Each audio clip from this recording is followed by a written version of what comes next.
When I first started out in the NFL, Mike Smith, our head coach with the Atlanta Falcons, would say, late in the season, the weather is going to turn, and if you can't run the football, you're f***ed. Well, sure enough, here we are, divisional round, snow on the ground, weather is a factor. Matthew Stafford with his worst completion percentage since 2023, and the Rams are grinding it out running duo.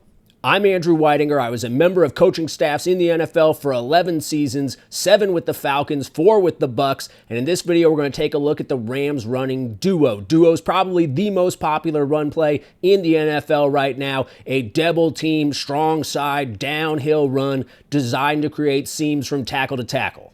We're going to take a look at 8 reps of duo, and not necessarily in chronological order, but these 8 reps will give us a good idea of the situations the Rams face and how they handle the different fronts that the Bears threw at them. We're going to start here with this over front. An over front when they put the nose tackle away from your tight end. Some people say no, it's when they put the 3 technique to your tight end. I honestly don't give a one way or the other. It doesn't matter. However you know it is good. Now, people could also argue this is what's called an even front because he's a shade of the guard. I'm not even going to get into that, though. All right, so on duo, tackle has the open side defensive end. Like we said, we want to get double teams on duo. It's a double team run, so the center and guard are going to double team up to 49. Tackle and guard going to deuce block up to 48. Play side tight end responsible for the play side defensive end, and you'll see here they're going to use this fast motion, and the fast motion is going to drag this safety down over the slot, this safety back to the middle of the field, and this corner is a thirds corner. When this safety comes down, he essentially replaces the nickel. So it's nickel, it's linebacker, and this guy is in the safety spot. And the receiver is going to loop inside of this tight end through that open C gap, and he's going to block the strong safety. Now, this is both cool looking and functional, right? Because if you're trying to block this guy who is a C-gap defender and you're trying to block him from outside in, well, he's got an advantage. He's already closer to the gap than you are. And if he sees it quick and hits it, you've got no chance. And then to make things worse with this 9 technique defensive end and 9 technique aligned outside of your tight end, you now have to also not get to this guy, but get to him while navigating this guy's body, which can be extremely difficult.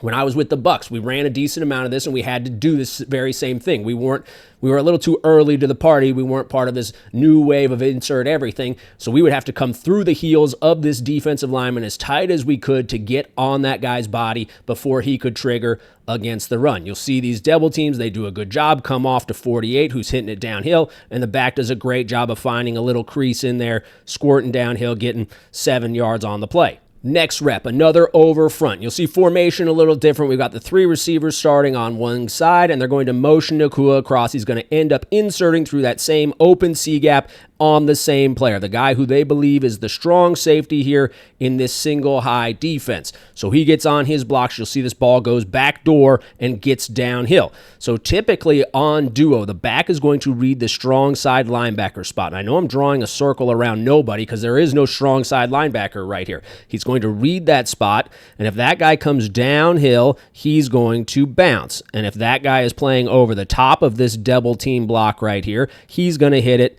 downhill. Well, right here, this ball ends up winding all the way back into the backside B gap. So why is that? Well, here as Nakua comes across, he's coming to 35. This double team coming back to 49. Again, tackle on 90, tight end on the defensive end. Who is this A-gap player?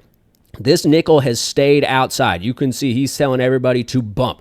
It's either him, and again, this is my opinion, all right? I don't coach for the Bears. I don't know their scheme. Based on what I've seen in this game and what I know about football, this is what I think is supposed to happen here. And you can see the nickel telling him to bump. I think the A-gap defender is supposed to be this safety in 3 buzz. The safety becomes the hook curl defender. Here at the snap, he rotates down, and his responsibility in the run game is the A-gap. Well, he's a little bit late to get there, and 49 feels that gap opening up and shows up in it. And sure enough, these backs, they're so damn good at feeling where the open air is. He says, wait a second, 49 was supposed to be in that backside B gap. He's in the front side A gap. Here we go. I'm taking it back door. Now, the reality is the backs don't actually say that. They're just ridiculously good reactionary athletes, and they just run to where they see space. But again, good positive run against the over front. Just outside the 10-yard line now, same formation we saw the first rep out of. 5-yard gain right here, another efficient run on duo, this time against the underfront. An underfront, when you get your shade here to the same side as the tight end, your shade or your nose, same side as the tight end. So open side tackle has that defensive end. Backside guard has that backside 3 technique or defensive tackle. Your first double team between the center and guard on the front side up to that backside linebacker spot. And you'll actually see here with this guy an inside shade of the guard. The center just steps to protect this weak side gap and then heads vertical. But you could also run this as a true double here. Second double team between this tackle and tight end up to the strong side linebacker in the box. Now, this defensive end is in a 7 technique right here, and for whatever reason they call it a 7 when he's inside, a 6 when he's head up on a tight end, and a 9 when he's outside. The other reps we saw he was in that 9, right? Well, here now he's in this 7. Why they call it that, I have no clue, and it really doesn't matter, as once you learn it, that's the way you know it. So with him in the 7 technique, he's in this gap and he's occupying that C gap. Well, you could imagine if I try to loop inside to get number 6 blocked, there's a good chance I got 2 bodies in there and I'm not going to make it. So right here, Puka Nacua says, hey, that C gap's occupied. I am not looping in there. This dude's standing right in front of me. I'm going to go get him blocked. So they don't get that insert right there. But again, backers hitting it downhill, forcing him to come off the double teams, and the back does a great job burrowing it down inside. This strong side linebacker is the guy he's reading, right? And I just told you he's supposed to bounce it, but you can see with Nacua getting on this block and this corner playing so low, he feels that body presence showing up outside and says, I just got to get downhill and see what I can get. That's a really good job getting 5 yards right there. This rep is an interesting one. We've got 2nd and 17, and without doing any research whatsoever, I would guess the Rams are nearly 100% pass when in 2nd and extra long situations like this. But you see that snow coming down, snow all over the ground. This isn't a regular game, right? So they're going to come back to duo against an odd front, and they're going to get, odd is basically a 3-4. They've got a nose guard, 2 defensive ends, and you can see 4 guys in linebacker spots. Well, their rules still apply. This guy still has that weak side defensive end. He's still got the defensive tackle. They're going to treat it kind of like an underfront. He's got that defensive tackle on that side. This double team would come to 49. So with him on the line of scrimmage, center's going to come right now. Guard's going to come down. These 2, they would double to the strong side linebacker spot. Well, he's walked up, so the tackle's going to come down on him, and the tight end knows, hey, I've always got the defensive end. Again, we get an open C gap, so we're going to get right back into the insert on the inside. Take the Bears by surprise a little bit. Good job rallying to the football. You can see number 9 coming downhill in a hurry on this rep, gets that thing on the ground, puts him into 3rd and long. This situation came up 3 times in this game. Bears shift into a bear front, and the Rams check to duo. One thing I just want to take a look at here from the sideline, they're going to bring him down. He's going to go to insert, and you'll see he's going to get stuck on this guy in that B gap. This is why you really just want to insert against open gaps. Against this man coverage, right? These guys could just stay out here. Those guys have him in man. They could block him. For whatever reason, they're keeping that insert on, and you can see how hard it is for that receiver to make it through with a bunch of bodies in his way, unable to get on his man. It is a positive play, but his man is on the tackle. All right, so you can see Stafford, he's checking to duo right here against the bear. Here. These 2 are doubling up to 48. He's got number 50. And you could block this. You could go man here, and you could change the double to a deuce on this guy or an ace here. They did it clear-cut ace on a couple of reps, and this one, I'm not 100% sure. Anyways, tight end's got that defensive end. Nacua inserting, he's got the safety. They keep the rules consistent. Doesn't really matter how the front shakes out. The rules are the rules. Again, efficient run.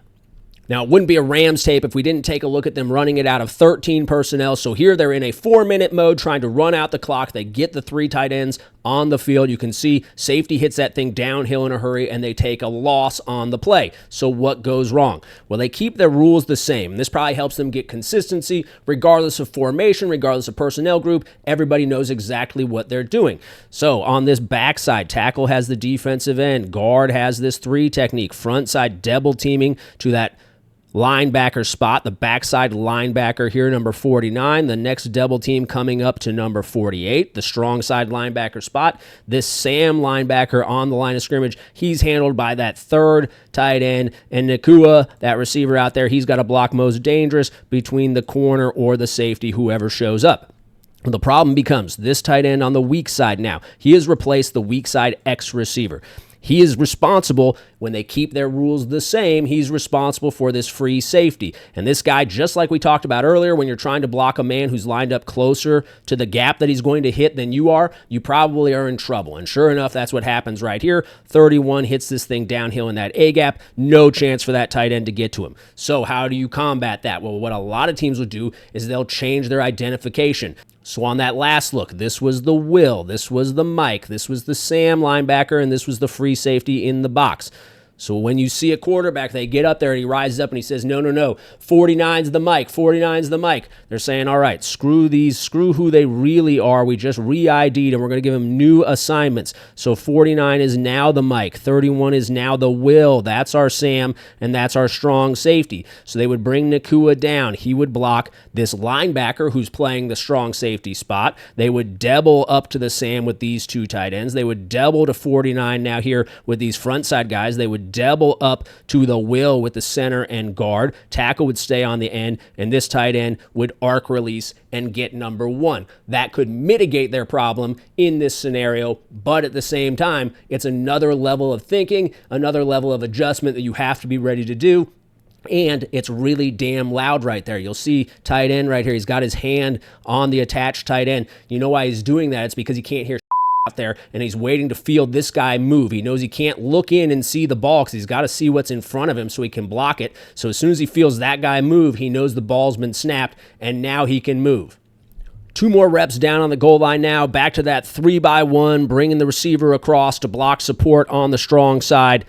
Ball bounces to the perimeter. Really good job by the back, outrunning everybody and getting it in the end zone. So here from behind, and this was kind of funny to me. Let's take a look at this tight end right here. So he's getting lined up, and he's in here, and he's talking to the guys inside, and he doesn't realize that this guy has gone from a 9 technique to an inside 7 right here. And you can see initially sets out and says, oh, he go, and then comes back inside and gets on his guy.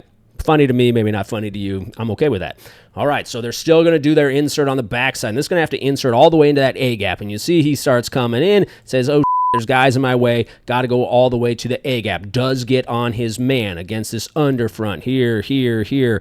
Double into here. This double going to come to here. They're late on the double. That tight end late on the double. And I don't know if that and that kind of color right there and the back feeling this backer coming over the top, if that's why he elects to bounce this. Either way, runners run. They get paid money to do it, and they're really damn good at it. Nacua gets his guy covered up just enough. Stiff arm in his face.